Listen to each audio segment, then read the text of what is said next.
Hello বন্ধুরা, দেখো আমি সকাল সকাল স্নান সেরে গাছে কটা বেগুন হয়েছে সেটা আমি তুলতে যাচ্ছি। দু তিনটে গাছ আছে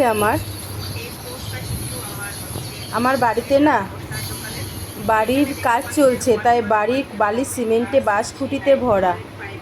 তো দেখুন আমার গাছে ভালো মাকড়া বেগুন হয়েছে, সাদা সাদা। আমার বেশি লাগবে না, দু তিনটে বেগুন হলেই হবে। কালো বেগুনও আছে আমার গাছে দু একটা।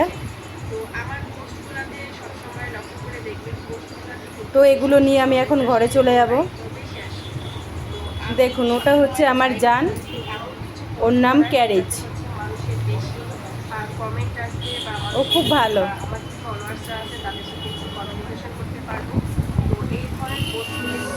দেখুন আমি এবার বেগুনগুলো কেটে নেব ফালি ফালি করে।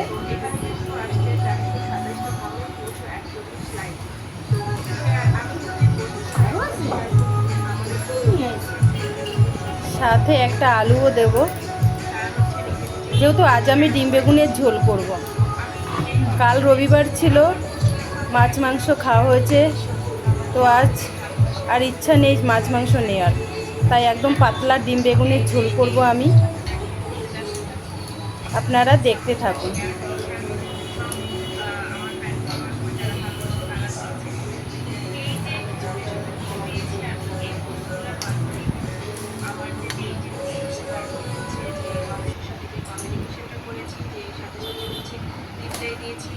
এই দেখুন আলু বেগুন ডিম সিদ্ধ করে আমি এটাকে ফালি করে নিয়েছি।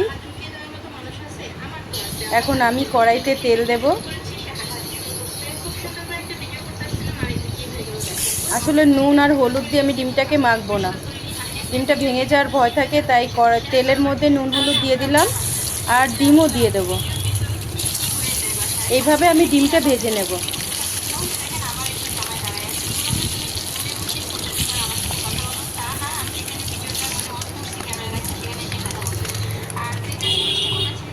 এখন আমি বেগুনগুলো ভেজে তুলে নেব। যা গরম পড়েছে তাতে উনুনের পাশে দাঁড়িয়ে থেকে রান্না করা যে কী কষ্টের, আমার মতন যারা রান্না করে তারাই একমাত্র জানে। এবার আমি জিরে তেজপাতা দিয়ে দিলাম, সাথে আলু দিয়ে দিলাম, এটা একটু ভাজা ভাজা করব। এখন দিয়ে দেব জল, আর এর মধ্যে নুন হলুদটাও দিয়ে দিয়েছি, আর জিরে আদা কাঁচা লঙ্কা বাটাটা দিয়ে দেব। যেহেতু তো পেঁয়াজ আদা রসুন আমি কিছুই দেব না, নর্মাল রান্না করব। এই দেখুন আমার ডিমের ঝোলটা হয়ে গেছে, দেখতে বেশ সুন্দর লাগছে, কালারটা দারুণ এসছে। এতে কিন্তু আমি কোনো শুকনো লঙ্কা দিইনি। দেখুন আমার রান্না রেডি। দেখতে কেমন হয়েছে বলবেন প্লিজ।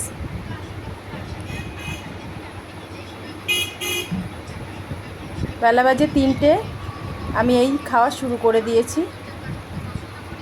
খেতে দারুণ হয়েছে, আপনারা করে খেয়ে দেখবেন।